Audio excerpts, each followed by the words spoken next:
passport, but we found a passport, and it is. That might be mine. How did you know that before we'd even opened it? Because I had it. So that's going well. Good start. Okay. Fire exits, I think pretty obvious. Follow the green man through that door there. We are going to be live streaming. So when it comes to questions, I hope you've got lots of questions. Just remember that it will be stored forever in posterity on YouTube. So make it as exciting and lively as possible.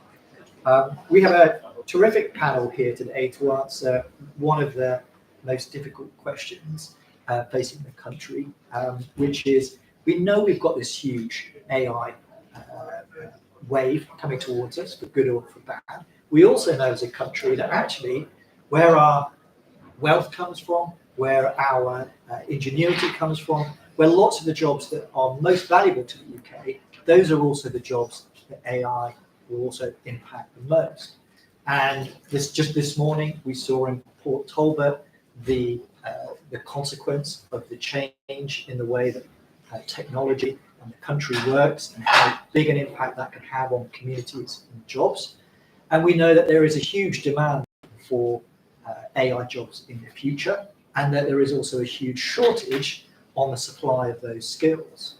Labour has an answer to that in its mind, which is a state-driven industrial strategy, which at last week's Labour conference, they were very strong in proposing that as the answer. I was listening to Jacob Rees-Mogg this morning saying that an industrial strategy was anathema to Conservatives. So I'm interested in hearing what do we think is the alternative way to make sure that we deliver those skills in the places where we need it. So on today's panel, we have Katie O'Donovan, who is a former advisor to Tony Blair and David Miliband, also helped setting up Mumsnet, and now Director of Policy at Google. We have Emma Jones, CBE, who set up her own startup very successfully, and then went on to set up an organization called Enterprise Nation, which represents the voices of startups and small businesses around the UK, and is very well placed to tell us about how they see this challenge on AI skills and technology. We have on my right Rachel Wolf, another advisor to a different Prime Minister, Boris Johnson, and has also set up her own very successful company, Public First, which is highly influential, and I recommend reading their think tank reports. And we're also joined by Katie Lamb, MP, who has a background in AI at faculty.ai, and is also a former advisor to Boris Johnson and Suella Braverman. And I don't know if this is right, but I read a fascinating thing about your Wikipedia. I hope it is right. Always risky to take it as fact. But you also wrote 5 musicals. That's true. That is true. That's which is, it's great to have MPs who have secret talents. So, Katie, perhaps I can start with you. How does Google see this challenge in the UK of where AI is needed and how do you meet that skill? Thanks so much, Theo, and thanks for hosting the panel today. It's really great to be here.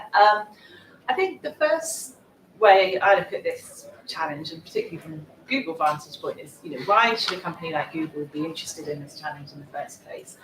And for us, it's very much associated with the mission that we have as a company, which is to make the world's information universally available and usefully accessible. And we found 10 years ago when we first started looking at skills that actually people who were using technology at the time to kind of grow their businesses or to do more were concentrated in particular geographies, in particular social demographics, particularly education backgrounds. And that's really the anathema to what we saw the internet and the possibilities of things like Google being about. And I think AI, of course, is a new, very exciting technology, but it really represents some of those old challenges. So that's why Google is interested in the first place. And then obviously we're at party conference, so why should policymakers be interested in this? And I think there's a really well rehearsed now, but really, really important, and kind of like everyone knows about the challenge, but no one quite is fixing it yet, association between skills and productivity. And you will probably all be able to cite different examples of how the UK has fallen behind in the last 15 years, whether that's in terms of wage growth, whether that's in terms of productivity, The G7 worker is about 15-17% more productive than the UK worker. And if, like a lot of politicians are suggesting, we worry about GDP on a per capita basis, that means we've all got to do new things, and we've all got to do more things and make them more productive. And skills on either side of the political divide seems to be one of the kind of obvious consequences of that. So does AI mean that we need to kind of change the approach of skills, or do what we already do work so far? That's a question that we at Google were thinking, actually, we don't really know the answer to. So over the last 10 years, and in fact, one of the first ones we did was in the library in Birmingham, which is a magnificent building. Even in the rain, it still looks beautiful.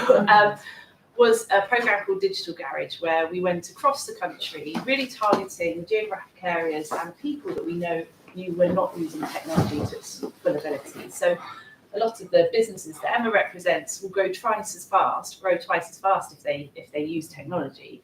And we spent the last decade going around the country, areas like Birmingham Library, to train people in the digital skills that they needed. And it's a bit of a no-brainer what we found out, that if people did the courses, whether it's online or in person, they did grow their business, they found new ways to export, or they added valuable skills to their career. And over time, we adapted that program. We worked with DWP to do career certificates to really help people get the skills that they needed to go back into the workforce. But then as the kind of noise or wave of AI came, we really wanted to stop and think, okay, is AI going to be one of those technologies that incrementally helps us all? That our use of computer means that typing pools no longer exist, but most of those people found new skills and employment levels in those areas stayed the same. Will it be an incremental technology that just helps us all become more efficient, or will it really disrupt the workplace, as some people are saying? So actually with Enterprise Nation and with Rachel at Public First, with Community Trade Union, we're doing a programme with around 1,500 people in schools, in the workforce, actually in Port Talbot as well, to understand, is the training that we've currently done what we should be doing to help meet the challenge of AI, or should we be taking a new approach? And how do we work with both government and with the workforce to help understand, perhaps prescribe what's needed as the current government looks at Skills England and what that should provide, and as we think about how we should contribute as a business. So really, really interesting to be here on the panel today. I think, well, the panelists are very clever, so maybe they will have all the answers. I think we don't have all the answers quite yet, so it's a really, really good area for public debate. Thank you. Thanks, Katie. Maybe I can ask you, so Katie has described from Google's perspective as a very large company, how they see this challenge and how they're providing training schemes in places like Port Talbot, but also the model of Digital Garage of providing these sort of AI training schemes to small businesses. Is there the demand there for that kind of scheme? There absolutely is, Theo. It would be a very short conversation if I said no. So there is indeed, and lovely to be here, and thanks, Theo, for the introduction and Google for the invitation. So as Theo said, I run a business called Enterprise Nation. We help, and I probably should give you a definition and distinction of the type of small businesses that we support. I just check first, is anyone here an Enterprise Nation member? As a small business owner. Oh, okay. Through that opportunity. Also, lesson learned. Never ask that in a crowded room when it's live streaming. So we support business owners who are 0 to 10 employees. So we have a membership of just over 125,000 small businesses. We are a small business support platform and membership community. So we exist, not being funny, but as the name implies, to create the conditions of an enterprise nation. And because we have so many businesses coming onto our platform every day, we get a very good sense of what they're feeling, their challenges, their opportunities, and we do lots of research as well. So platform data, but also listening a lot to small business owners. And in fact, in partnership with Google and some other partners with whom we work, Cisco, Sage, and Vodafone, we released some research on the topic of AI and small business in February of this year. It was launched by the previous Minister for AI, and I'll come back onto this because AI as a topic actually straddles 2 departments at the moment, and I think it probably needs a bit of a clearer distinction. But we released some research which, in a positive way, said small businesses feel very optimistic about the opportunity of AI. So 57% of small businesses said, I feel very confident about using it. That's partly because AI is inbuilt in the products and services that small businesses are already using. If you look at Google products, if you look at products like Canva, AI is just intrinsically built into those products. So small businesses feel very optimistic about it, and it's really interesting to see how businesses at different stages have a slightly different take. So on Saturday, I went to a startup event we ran in High Wycombe in Buckinghamshire, and we had a trainer come and speak specifically to a room of startups about how to leverage AI in your startup. And bearing in mind, these are not startups that are going to be venture capital fueled. These are somebody who wants to start a florist business or somebody who's going to start as an accountancy business. And what's really interesting is startups are saying, well, I keep on hearing that there's going to be lots of workers' rights coming in, so do I really want to take on people? And then, of course, they're being offered the opportunity, well, actually, you don't need to take on people if you leverage AI. So I am hearing startups say, I'm not hiring people, I'm using AI as a business board, I'm getting coaching and mentorship from AI, and therefore that's going to keep my wage bill low, and it means I'm not going to get tangled up in these workers' rights that I keep on hearing about. So startups are saying, how do I leverage AI effectively to not hire? Interestingly, businesses with current employees are definitely looking at it from an efficiency perspective. Again, in the research we did in February, the majority of small businesses save 3.5 weeks if they effectively use AI in their business. So you've got this kind of very optimistic embracing of the technology. However, what small businesses do tell us is they do want training and support how to fully adopt it. And this is where I think as the UK, we've got to get ahead of the game. The UK is falling behind OECD nations when it comes to digital adoption, particularly in SMEs. If you look at countries like Singapore, programs, they have one called Go Digital, which is where every SME in Singapore gets a CTO put into their business. It's called CTO as a service. The government pays, not full time, but the government pays for kind of a fractional CTO to come into your business. So we do think support is needed to help businesses fully maximise the opportunity. And one of the things, Theo, and you mentioned, the current government, and we also were at the Labour Party event last Monday, losing track of where we are, another Monday, another conference. So this time a week ago, we were at Labour launching the first year of a Tech Hub results report. And we are hearing loud and clear from the Labour government that digital is something that they find important. And in fact, Kevin Hollinrake, when he was Small Business Minister, had launched something called a digital task force. Enterprise Nation sits on that. We did wonder if that would be brought back to life. Sure enough, it's been reactivated, and the first meeting is this Thursday. And interestingly, this is exactly the point we're making at this meeting this week, is how do we make the most of AI, not just for the VC-fueled high-growth businesses, but for the everyday entrepreneur. So really briefly, Theo, just 3 things we're putting to the current Small Business Minister, Gareth Thomas MP, is 1, can we have a framework, an AI framework that shows small businesses, here's how to adopt AI at different stages of your business journey. Second, could we look at financial subsidies? There may be some of you in the room who remember Help to Grow Digital. It was a programme of the previous government. It was actually closed due to lack of applications, but one thing that was very popular in Help to Grow Digital is it gave small businesses a small voucher, a small amount of money to spend adopting technology. So could we have a framework? Could there be a financial subsidy? And of course, let's tie digital adoption with mentorship.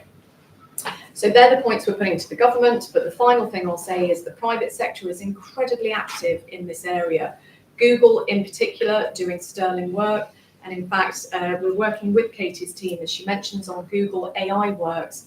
And just the final thing I want to say on this is we launched, I don't know if Katie knows these figures, but the Enterprise Nation element in Google AI Works is to help small businesses understand how their employees can adopt AI.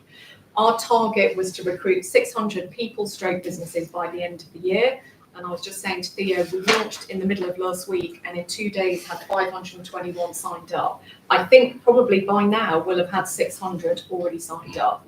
So I say that to show there is huge appetite, back to your original question, Theo, huge appetite from small businesses to say, I'm adopting AI, I feel confident about doing it, I do want support and training. Where we're currently seeing that support and training come from is the private sector, But ideally, what we'd love to see is a private public sector partnership where the government leans in as well. Thanks very much, Emma. So, Rachel, we're sort of hear two versions of the AI future sometimes. That's what I feel like. So one is the sort of doomsdarish view of AI is going to come and destroy all jobs and we're going to have robots taking over the earth. And the other is AI is going to be glorious. It's going to increase productivity. We'll have wonderful public services and we'll all be flowing in cash. But where are the public on this? Because they're usually quite important in this debate. Sure. So broadly, I would say the British public are relatively optimistic about AI. And last time I told this, when you asked them about the probability of the robots taking over the Earth, they put this kind of in the same category as a meteor crashing into Earth and killing us all, right? So not like super high probability, much lower probability than they put catastrophic climate change. So we don't currently have a population that is cowering in fear under their beds. We actually have one that I think is very interesting. We did some polling of workers, which will be more optimistic because pensioners are always more pessimistic than everybody else. And generally, they thought that AI was going to have a pretty positive impact on their jobs, not universally, but the majority. With the caveat, which I suppose brings us back to this conversation, that quite a lot of them don't really know how. And if you look at the picture of the British economy over the last decade, which has been overall fairly woeful, it is very much two stories. It is a very highly productive, high innovation, growing, broadly London and the southeast, and the rest of the country that has massively struggled and been completely stagnant and sclerotic. And that is the kind of driver of much of our productivity. And also a public sector which now has declining productivity. Like that's the broad picture of our economy right now. And I think as policymakers and in general, we're actually usually pretty clear about what we need to do, even if we then mess it up on the execution, to be a country that produces high-end AI firms, software companies, DeepMind. We know what levers to pull, even if we refuse to pull them, to create more computer scientist graduates. We have many of the best universities in the world. We kind of know what to do there. We have absolutely no clue how to diffuse these technologies in a sensible way through the economy. We don't know how to do it. My background before politics is so much less glamorous than Katie's. My first job before I went into political life was, believe it or not, analysing a skills programme on numeracy and literacy among adults across the workforce. This is now, 2006 or something. Huge expenditure by Gordon Brown. Katie, I'm sorry, it was a total failure. No one learned anything. And we've had this littering of skills programs over the last few decades that in the UK, Singapore is different, have broadly not worked. And I think what's really interesting about what Google is trying to do with this project, which is looking at small businesses, which is what Emma talked about, it's looking at teachers, which I think is really interesting, and it's looking at union workers, is to say, can we figure out if something works here? Like, can we figure out if we can actually get people to adopt this and sustain this in some sort of way? And what's interesting about AI, or the way in which AI works, is that unlike quite a lot of other technological innovations, it's fundamentally, for most places, a completely bottom-up innovation, right? Like it's a 21-year-old rocking up out of work and using it, whether you like them, want them to, or not. Like, there aren't the same barriers to adoption that you have from the kind of process innovations and manufacturing innovations of the last, or even the original computer innovations of the last century. So there's no inherent barrier, and therefore the question, how do you get people to use this and carry on using it, is, in my view, the critical one. We are also a country, and then I will stop, that has always been good at higher education, become increasingly bad at technical education, and has basically abandoned adult education. And that's not tenable if we believe any of the predictions, ours or anyone else's, about what technology is going to do in the next century. And there's certainly no other way we're going to grow than technology. So this question, how do you get adults who are doing their jobs and don't have time and want to see their children and are not going to go and do 4-year courses to take on new technologies in a specific and useful way and keep using it, seems to me a completely critical one. And I suppose the good news, going back to your original question, Theo, is they're quite enthusiastic about it, so I'm going to show you how. Great. Katie, can I come to you? I think under Rishi Sunak, we had a prime minister who really put the flag in the ground when it came to AI and really sort of was determined that this would be a key issue for his government. I don't think we've heard a lot from Keir Starmer about AI.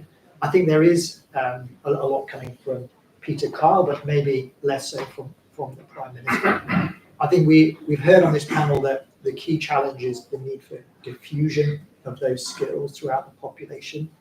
And we've also heard from Emma that AI is sort of straddling departments. Do you think that there are, what's the role of policymakers here? Are there not just sort of policy challenges, but do you think there's a political difference? In some ways, I sort of feel like the difference is less between Labour and the Tories on this, and more between those MPs who understand what AI is and those MPs who are sort of like, I don't really know what this is, and that's the challenge. So how do you see it? I think there is a difference in the parties. I think it might be worth just slightly separating out the different strands of what we're talking about. So I think we're talking about training up a population to work in AI and the pipeline of that, training existing workers to work with AI. And then I suppose there's also the question of training people whose jobs are materially changed, potentially lost through AI. And those things are related, but they are different. I think on the question of training people up to be able to work in AI, we haven't really, and I actually think that's good. I think we spend too much time talking about this, but talking about children's education.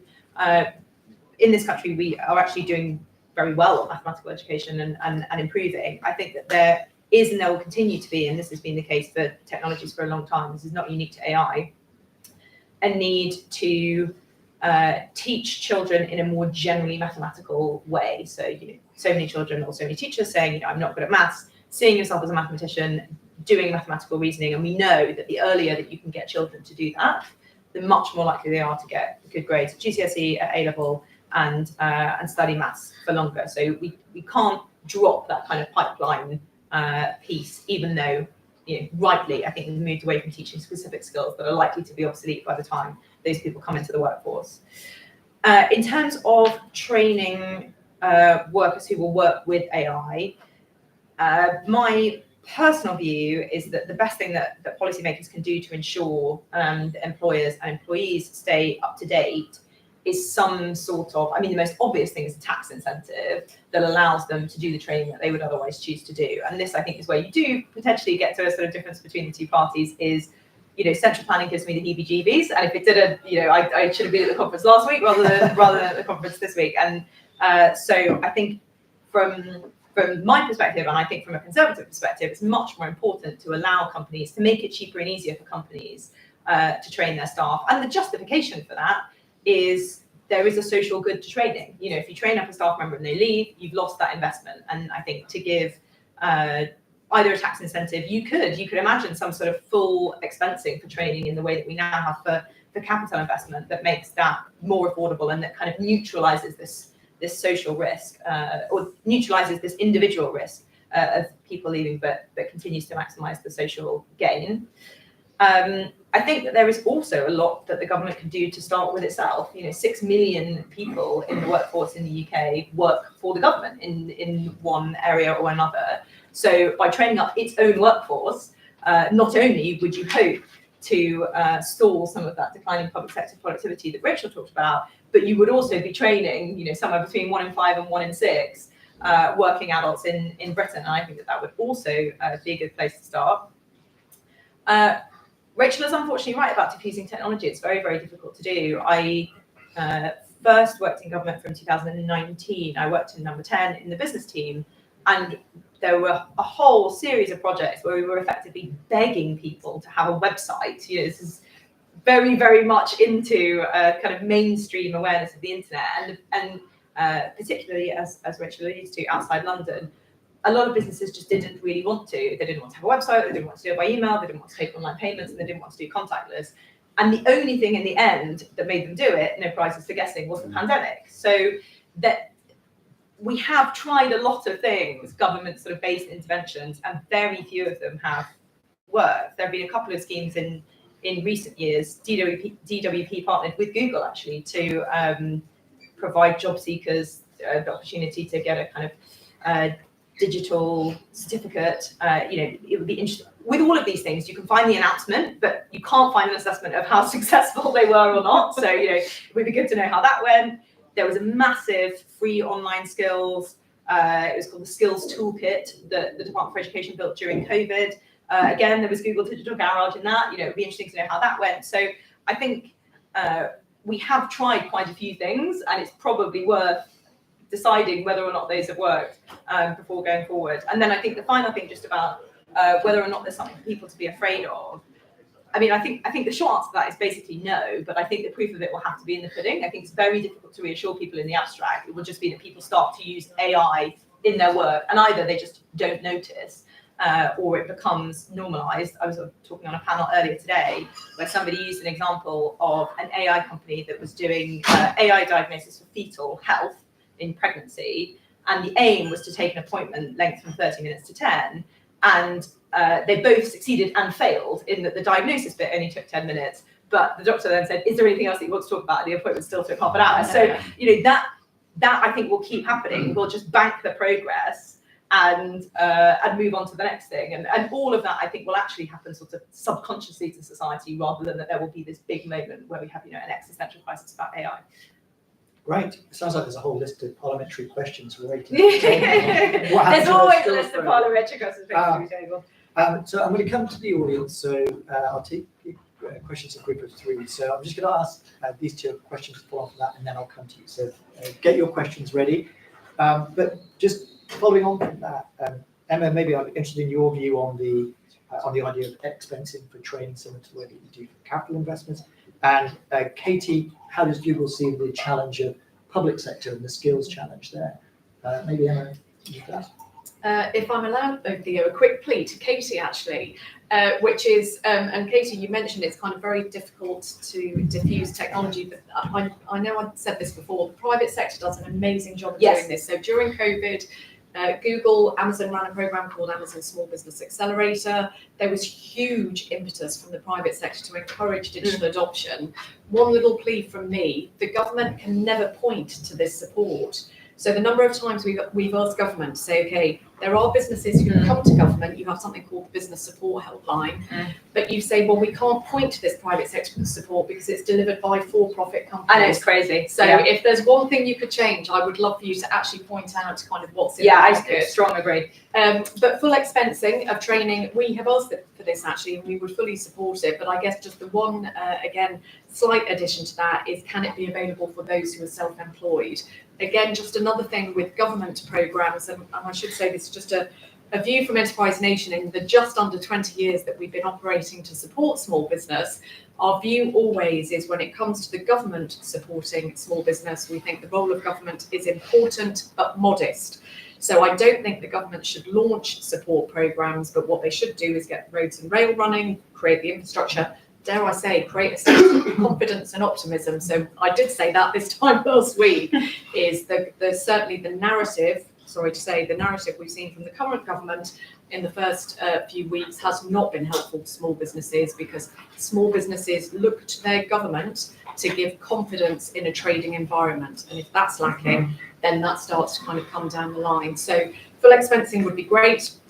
Let's make sure it's available for the self-employed, because government schemes can be skewed towards companies with 5+ employees. And I probably don't need to tell this room that the majority of small businesses have less than 5 employees. Right.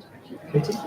I think, absolutely. We see the opportunity for public sector workers, and I think there's good examples from education, from healthcare, both at the sort of diagnostic high science end, but also just helping teachers sort their administrative tasks out. And I think we did a calculation that's probably needs a bit of scrutiny, but it can save up to 700 hours a week for GPs and teachers.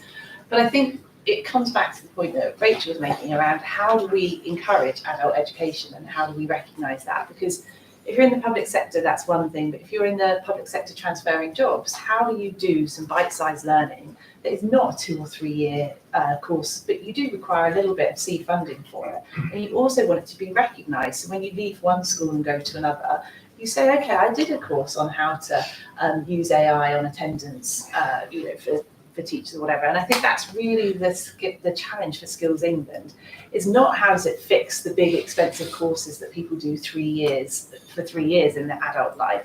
It's how do they help all of us do, a 3-week course or a 2-month course, get accreditation for that you as a future employer can recognise. And that seems to be something that's could be there in Skills England remit, but is missing at the moment. So some very pragmatic proposals, which we love at the Social Market Foundation. So I'm going to go 1, 2, 3, and then I'll come back to some slides. Yes, and so I'm wondering about public and political messages, because Conservative government rightly has been saying in recent years that it will be necessary for people who are long-term ill to return to work, or at least consider returning to work. Artificial intelligence really provides different opportunities to return to work part-time, which is very good. But at the same time, none of the politicians is really openly saying, yes, you will be able to return to work after life-changing illness, but you will need to retrain, because it's very difficult to communicate to public. And also, retraining is currently on the shoulders of people. As a Conservative, of course, I support individual responsibility, but still it's quite difficult when a person has been out of work for a long time. So what can I do, for example, as a new parliamentary candidate in a constituency where I know that a certain amount of population is facing this sort of problem, or another part of population will lose jobs because these are purely administrative jobs, so those are not high-tech jobs. So what's our message here? So I work in health technology, and specifically quite a lot with NHS England, and they are absolutely crying out for AI and education in AI. They don't know how to use it. And part of the problem, sorry Google, and sorry Spiogas as well, part of the problem is because governments of all persuasions have been over-reliant on large-scale consultancies who typically don't do innovation very well and actually often lead to net negative results. So the question I have is, how do we start to make public sector digital far more accessible to the smaller guys who will do real scale innovation and deliver tech for good? Great question. Yeah. So yeah, I actually work for CERN in Geneva, and we've had a lot of adoption of AI in recent years. I'm coming back to Rachel's point, which was that for a long time, this was the sort of mavericks within a group that were doing this on their own back, taking on this responsibility. However, in the last few years, particularly with the rise of large language models, things that are very easy to use from a user point of view in certain respects, we've seen this massive growth within the science that we do. Part of the problem with that, though, is that the mavericks were interested. They therefore understood some of the downsides with using some of these techniques. And now we have people, say, writing an entire report using a large language model, not necessarily proofreading it properly, and it's introducing mistakes into the work. And I would just like to ask how the training that's done for companies and organizations is able to cope with that transition from maverick usage to widespread usage, and the problems that that could cause in between with people who are sort of semi-engaged and don't quite understand the technology. Great. So I think there's 3 questions there. One is on the potential opportunity of AI and getting long-term sick back into work, and how do you frame the messaging around that in the right way, given that there are also fears among people about the threat to jobs. I think the second one was really about how do we get more smaller businesses to be part of that transformation in the public sector. We're typically not good at that, particularly in the health service. How do we enable that to happen? And then as we have more people using these services, that instead of just having the experts, what are the risks that come with wide-scale adoption, and how do we mitigate those risks? So I don't know who wants to pick one of those and go first. Can I pick up on the SME procurement piece? I Yeah. have a real love and passion for this. So a few years ago, when Matt Hancock was Minister for Cabinet Office, he set a vision of having £1 in every 3 spent with small businesses, and the original vision was by 2022. So for a couple of years, I took on a part-time role, which was called SME Crown Representative, which worked in government to try and encourage more SME sales. That role is now held by a great woman called Shirley Cooper. You may know this, but there's a new piece of legislation. It was due to come into effect in late October called the Procurement Act. So this is an actual, well, it's now been kicked out to February 2025. I really hope it doesn't get delayed anymore. So in February 2025, there's a piece of law that comes into effect, which pretty much mandates government to buy more from SMEs. So on the good hand, central government is looking to say, right, how can we buy more direct from SMEs? But actually our real area of interest at Enterprise Nation is we hear from lots of small businesses who say it's just too difficult to find the buyers, understand the pipeline, go through the pre-qualification questionnaires. So therefore what we're looking at is government also saying to their strategic and tier 1 suppliers, you now have to onboard more SMEs into your supply chain. So that's where I think there will be opportunity in the future, is SMEs finding those tier 1 suppliers who, dare I say, are winning the work, go in with them to joint win the work, because then they take care of the admin up front, the bidding, etc. But hopefully then innovation comes through the pipeline. So I do think there's kind of a good phase coming up for SME procurement, and hopefully it's a good time for small businesses to make the most of it.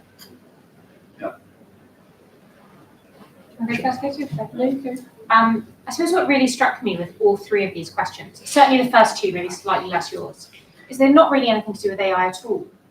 They're questions about that you could have applied to almost any technological shift or any structural problem with the public sector. And this is one of the reasons the public sector has negative productivity, right? Because the incentives that flow through the private sector don't flow through the public sector, and they don't flow through DWP and the way we do it. And therefore there are artificial barriers in the way of adoption. So I suppose my sort of unhelpful answer, if I take the NHS, for example, is you solve this by changing the way the NHS works, not by rethinking AI. And we have an unusually sclerotic and bureaucratic NHS. On your question, I'd be interested to know your view on this. My instinct is that it is kind of too early to say, because we're going through this process now where people are getting very excited and they're using LLMs, and some of them are using it really well, and some of them are using it stupidly. And some of them are creating much better work, and some of them are creating much worse work. And it's just going to take a little bit of time for the best organisers just to adapt how they do it. Like even in my organisation, probably shouldn't admit this, not the work I do with you, Katie. I have people who are doing things that are vastly better than I can do, and I'm learning from them. And I have people where I'm like, what the hell is wrong with you? It's clearly bad. And we have had to adapt all the ways in which we run our own consultancy as a result. And I'm sure we will have to again. So I sort of think let's ask the question again in 3 years' time. But I recognise that might not be that helpful when you're reading a journal article. So I do recognise the growing pains. I'm going to take 3 more questions. So 1, 2, 3. Okay, it's been interesting. I'm interested in this skills thing because, like most people who've worked in large companies, I've received occasional random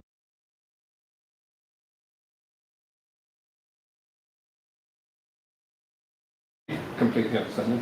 When I worked in the private sector doing training for adults, we came up with this term of optimal ignorance, that for our particular training thing, there was a certain set of things you needed to know before you did it, and if you knew these things already, you were wasting 30 grand. And I do feel that is the reward in educating? With AI, here's a bit of a leap. Is there some sort of role to help people learn which skills make sense for them, given their business environment, given their aspirations, and given what they know already? I mean, it actually starts with a good use case for AI, but at the moment, that information isn't out there. It's whatever government, Google, whatever, decide is a good thing. But each of us is ignorant in our own very specific way. I've ignorance as you can't even spell. So as someone who develops AI and has had to put AI into some quite ancient organisations, do you not feel in some case discussing training is almost putting the cart in front of the horse? Whereas it almost seems like it's a product problem where the product needs to be adapted to suit the needs of the clientele, rather than implementing a massive training regime that's going to cost far more than adapting a product to be suitable. Nice. No, sorry, yes. I was curious about, I think sort of probably a fourth population strategy in this case would be obviously the people who, before AI, were part of that long-term and excluded from the labour market sort of force. And you talked a little about the other thing. I was just curious about whether or not you thought on either how AI changes some jobs in ways that might make them more accessible to people they're not right now, but also the distinctive, because I guess it also, to your point, Bertram, that's the other group alongside the kind of time-bought in work who are very hard to reach with a lot of training programs, skills programs. So are there any other thoughts on that kind of, that big post-COVID inactive population that the country's wrestling with? Okay, so there's a few questions there. One is, what about that post-COVID population? Will AI open up a new set of jobs? We lost a lot of people who decided not to come back to work. Will AI help entice them back? But one of the challenges is people don't know what skills they need. So how do you get that very entry level to what skills do I need to learn?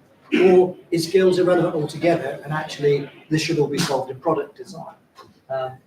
Who wants to take, do you want to take the product design one? Yeah, I'll take that. And I think that's a really interesting question, because the way we've been sort of thinking about that is AI something that's done to people, or do they use AI to do something themselves? And I think there's different ways of looking at that. If you're, running a business and you want to increase your productivity, you might, start at the product design question and say, okay, I'm currently using, 10 people or 100 people to do this task, and start there.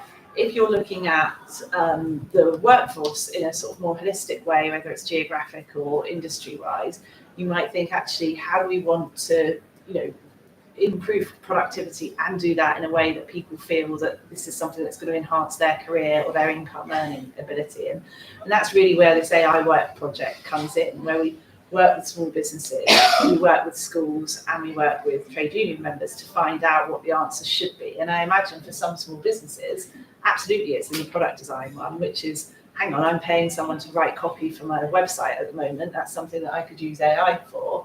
But if you're, a teacher, very unlikely we're going to start making teachers redundant, but they can change the way that they use their time in the classroom to be much more productive and impactful. So I think it's an and answer rather than sort of one or the other. And it for me links actually to that question of the NHS before, because I remember seeing occupational therapist with my son, and she was, suggesting that I apply for funding to get a bit of technology that would work as a dictaphone for my son. And I was like, well, you could use Google Docs to do that. And she couldn't even access Google Docs on her, NHS computer. And unless you shift some of the sort of responsibility and the empowerment away from, who are classically the decision makers, and give it to people who are carrying out the task, you're going to have this massive inefficiency as the kind of reality catches up. And I think that's, I'd hate to think people couldn't decide what they wanted to do with AI themselves until it had been designed,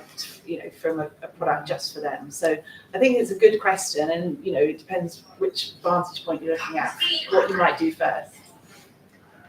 I think on to build exactly on what Katie was just saying, and to take the two questions together about kind of product design and optimal ignorance, I think we should also hope that a lot of this sort of training, which sounds quite formalized but doesn't need to be, will essentially happen through market forces, because very few people need to be trained how to use Google, because Google works really well. I actually didn't pick that example deliberately, but it's obvious. If you want to search for something, you put it in and it searches the internet, and like everybody knows that. Nobody needs to be trained in that.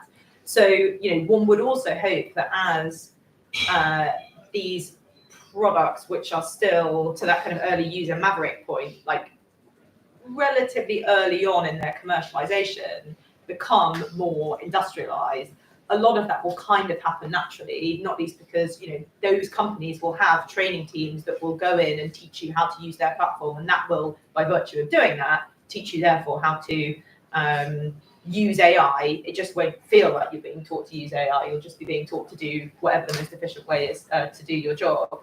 I think this post-COVID inactive population, which also goes back to, I think, the question that we had about sort of marketing or messaging about returning to work and retraining.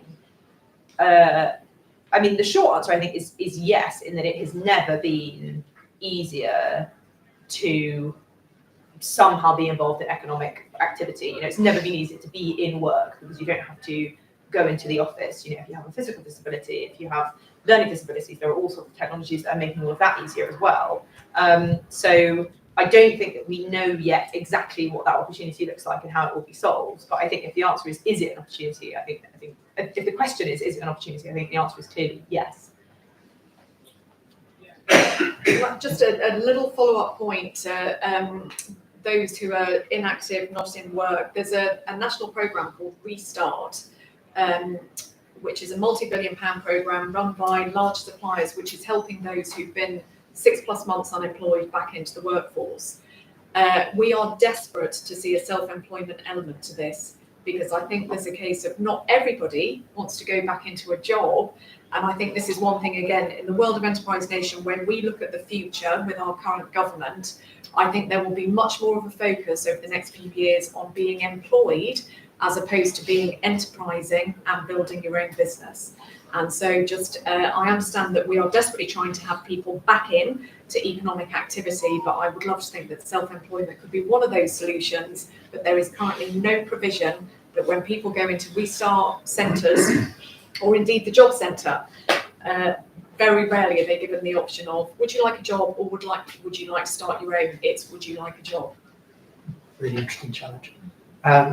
More questions? Any questions? Yeah. Sorry, one thing I haven't heard mentioned is apprenticeships. Does the panel think that that's a quick route to getting training into businesses where they really need it without having to go through these 3 or 4 year courses? And any more? Yeah, back there. It's great to see so many women in the panel, but generally speaking, women in AI events I've gone to, I have been maybe 1 or 2 women there. It's a systemic problem getting women interested in STEM, but also women are most likely to be affected by AI, job losses and things like admin. How can we make AI more attractive to women? That's a great question. So question on apprenticeships and whether that sort of formal approach is the best way to get people into work. And then, there's a number of different elements to that question around women and the underrepresentation of women in the tech industry, fortunately not on this panel, and women being in those roles at most at risk. And I remember seeing some public first work. I know it's classically that whenever you ask men, do they know the answer to something, they always much more like to say yes than women. But there was something where I think women were less likely to say they'd used AI tools than men. Yeah. Men are also more convinced they could take a bear on single. The 2 things are related. Yeah, they are related.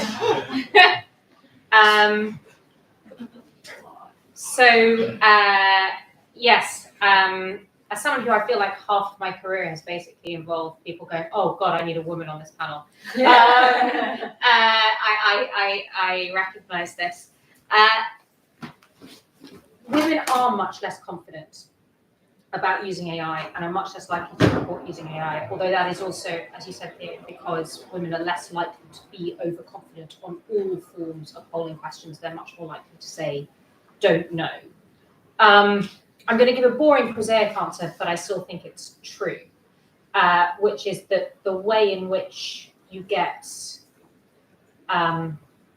women engaged in, or highly female workforces engaged, is twofold. The first, which maybe links to your question, one of the things that has unquestionably happened over the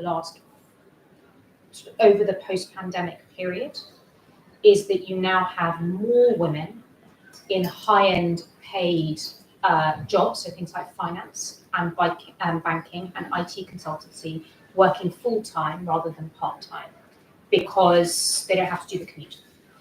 And normally, why do women work part-time? It's because they're picking up their children from school. So there are elements of both hybrid working, but I think also some of the ways in which digital transformation changes things that make it easier for highly educated women, particularly highly educated women with children, to contribute fully to the labour market. And that's already happening, but I think we should pay attention to it. The other is really what we've been talking about throughout, which is you have to make it practically useful for them in the next 6 months. And what you're not going to get is vast numbers of women, again, who tend to have families and who tend to do the majority of family care, giving up large amounts of time for some hopeful 10-year future, which might transform things when they have a life. So the answer to that is to make it highly practically useful. And in the meantime, I will continue to coast off the fact that I'm one of the only women who studies science who gets to talk about this concept of conference.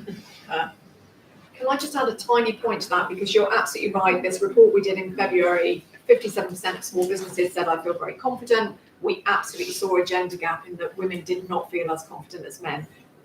In our world, we see it when it comes to female founders accessing money. It's just time and time again, it's kind of less. So one thing, and it sounds incredibly simplistic, is to showcase role models who have done it. Because women tend to, if they can see someone who looks like them who has benefited, then it's that kind of positive influence that kicks in. So I do think with the work with Google, the more that we can show female founders who've adopted AI for their employees and or themselves have seen benefits in time and cost savings, I think all of that will help. I think I can answer the question on apprenticeships if that's helpful. I think apprenticeships have incredible value in providing additional productivity to companies, B, having non-traditional routes into industry. So at Google we offer apprenticeships, both engineering and marketing. Now the engineering apprenticeships we launched in the UK, the first globally, having prior only taken engineers from a very, very limited number of universities with very, very limited number of qualifications. So that's incredibly powerful to be a tool for potential social mobility. Is the current apprenticeship system set up for businesses of all shapes and sizes to make the most of it to help encourage and pursue and do training? And I think we hear a lot from businesses of different sizes. No, it's not. You can use it to bring external resources in for several years and to train them. But can you use it, for example, to train your current workforce? So I think there's potential to do much more with the apprenticeship levy and to make that more effective to meet challenges like this. But I think that has to be done as part of a holistic look at how the country is skilling people, particularly adults, who will need to carry on training throughout their lives, because there will be an evolution in the workforce as there have been with technology over the last 40 years. But it's about how you manage that and enable people to move on from one job to the other. And that can't just be through apprenticeships, I think. Did you make any of those points? No, that was all pretty much covered, I think, by the time we got to me. Great. Any other questions? Yeah, on that, yeah. What does the panel think it means for the education system more broadly? Does it mean we need a little bit less focus on kind of teaching to the test? Do we need to be giving people opportunities to have more wider experiences, competencies, opportunities through the school system? What do you all think? Any more questions? You already asked, so I'm going to let the panel come back on that. Yeah. So I sort of touched on this earlier, I think, but I think that there will, a bit like how we can all now carry a calculator in our pocket because it's on our phone, but we do still need to learn our timetables if we ever want to be able to do any kind of advanced maths. I think that there will be various things. I think the obvious area that AI, or the obvious two areas perhaps that AI is going to make a massive difference to are the general day-to-day lives of everyone, and therefore what our children need to learn are, I think, synthesizing very large amounts of information, to research, for want of a better way to describe it, and drafting, again, for want of a better way to describe that. I think AI is very, very good at give me a rough first draft of X, which then means that our editing skills will need to improve rather than maybe perhaps our writing skills or whatever it might be. But I think that fundamentally, if we want to teach people to work in AI, kind of like I was saying earlier, what we really need to teach people is maths, high-level maths, and also mathematical thinking in the sense of problem solving, rather than just the foundations of rote learning maths. So you need those to be able to do anything more than that. But also, I think and Rachel will know more on this than I do, but what I think a lot of our education reforms have shown us is that we need that fundamental knowledge. It's easy to think about competencies, but the way that we develop competencies and skills is on a foundation of knowledge. And so I can't imagine that will change. Yeah, I guess if I was just going to add to that quickly, if I may. So fairly obviously, the one thing AI won't change is the human brain, right? The human brain is going to absorb information, understand information in the same way as it did before AI. I think that there are two additional things that the education system might need to do. First is I actually think in some ways knowledge becomes more important, not less, because if you are assessing what a machine has produced, how on earth are you going to assess it if you don't know anything? So I think a degree of specialized knowledge is actually potentially going to become more important, not less. And general abilities seem to be the ones that are most likely to be automated. The second is I think we are going to have to rethink how we assess people.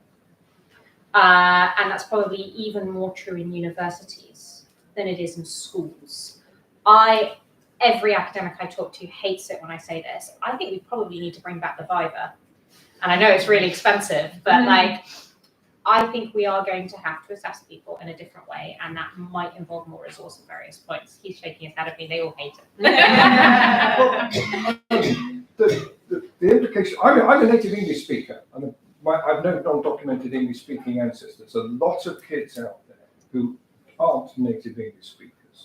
And it's art subjects mostly, so it doesn't affect non-art subjects, but the huge volume of discrimination that we observe in the arts, where they've shown that just blanking who is doing the audition, they found that the number of women doubled, let alone people of colour. I mean, the arts establishment is entirely white.